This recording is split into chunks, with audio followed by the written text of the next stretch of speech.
रोहित जो एक middle class तबके से बिलोंग करता था, वो एक चमकदार ऑफिस में बैठा हुआ है और उसके सामने मिस्टर कपूर जो एक कारोबारी शख्सियत हैं, वो बैठे हैं। मिस्टर कपूर रोहित को एक पुरकशिश अंदाज में ऑफर करते हैं कि आज 1 लाख रुपए की सरमायाकारी करो और सिर्फ 6 महीनों में तुम्हारा पैसा दुगना हो जाएगा। हम रियल एस्टेट सेक्टर और गोल्ड के सेक्टर में कारोबार करते हैं, जिसकी मार्केट कभी नाकाम नहीं होती। रोहित हिचकिचाया और उसके दिल में बहुत लालच भी आई। इसने मिस्टर कपूर से पूछा, क्या वाकई ऐसा हो सकता है? मिस्टर कपूर ने एतमाद मुस्कुराहट के साथ उसको हामी भरी कि हाँ, बिल्कुल ऐसा मुमकिन है। तुम एक मर्तबा सरमायाकारी करो और माला माल हो जाओ। रोहित ये सुन के कहता है कि मैं तैयार हूँ और रोहित कागजात पर दस्तखत कर देता है। मिस्टर कपूर और रोहित के दरमियान यह सौदा पक्का हो जाता है। 2 माह बाद रोहित एक नई शर्ट पहने मुस्कुराते हुए बैठा था। इसे अपनी पहली अदायगी मिल चुकी थी, जो कि हैरत अंगेज तौर पर 50,000 रुपए का मुनाफा था। पुरजोश होकर इसने अपनी बेहतरीन दोस्त प्रिया को फोन किया कि तुम्हें भी इस कंपनी में सरमायाकारी करनी चाहिए। प्रिया, मैंने 2 माह में 50% मुनाफा कमाया है, यह हकीकी है,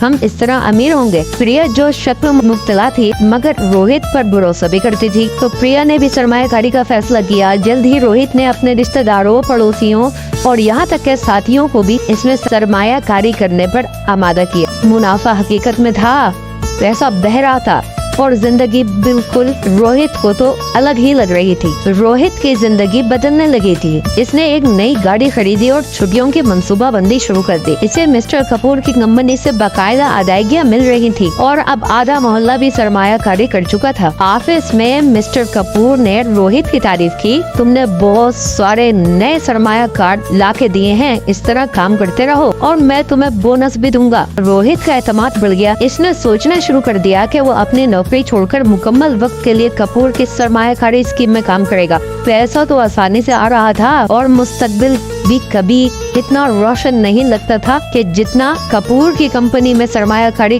करके रोहित को लगने लगा था। बिल आखिर 6 महीने बाद हालात बदलने लगे। वादा शुदा अदायगियाँ ताखिर से आने लगी। रोहित ने मिस्टर कपूर को फोन किया मगर मिस्टर कपूर बहाने बनाने लगे। ये महज एक मामूली ताखिर है रोहित। कपूर ने इसे तसल्ली दी, कुछ इंतजामी मसाइल हैं मगर फिक्र मत करो, बहुत जल्द तुम्हें अदायगी हो जाएगी। रोहित ने इस पर यकीन कर लिया, लेकिन ताखीर बढ़ने लगी और सरमायाकारों के दरमियान सरगोशियां होने लगी। कुछ लोगों को इनका मुनाफा बिल्कुल भी मिलना बंद हो गया। अब रोहित इस सारे मंजर को देखकर बहुत परेशान हो गया। एक दिन रोहित कपूर के दफ्तर गया, लेकिन दरवाजे बंद थे। इसने कंपनी के फोन नंबरों पर फोन किया, लेकिन वो भी बंद हो चुके थे। अब दिल ही दिल में खौफ पैदा होने लगा। इसे समझ आ गई कि कुछ बहुत बुरा हो चुका है। उस शाम प्रिया ने इसे फोन किया, इसकी आवाज कांप रही थी। रोहित, तुम्हें मालूम है कपूर मुल्क से फरार हो चुका है और हमारा सारा पैसा लेके गायब हो गया। यह सुनकर रोहित का दिल ही डूब गया। हकीकत ने इसे जोर से झटका दिया। वो धोखा खा चुका था और इससे भी बदतर ये था कि इसने दर्जनों लोगों को, जिनमें इसके दोस्त और खानदान वाले भी शामिल थे, उनको इस स्कीम में सरमायाकारी करने पर आमादा किया था और वो सरमायाकारी कर चुके थे। अब रोहित बहुत बुरी तरीके से फंस चुका था। 1 हफ्ते बाद एक गुस्से से बड़ी भीड़ रोहित के घर के बाहर जमा हो गई, जिनमें इसके रिश्तेदार, पड़ोसी, साथी, दोस्त गुस्से से चिल्ला रहे थे।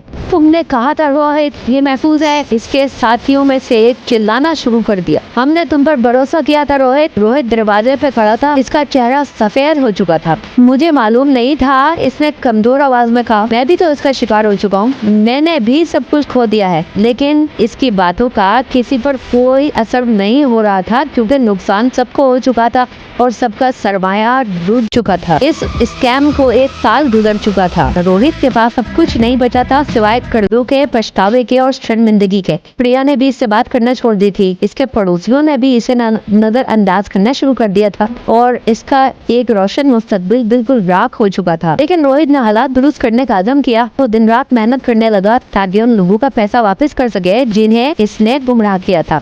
इसे मालूम था कि खोए हुए पैसे की वापसी का कोई इम्कान नहीं था, मगर इसने कदम ब कदम जिंदगी दोबारा बनाने का अहद किया।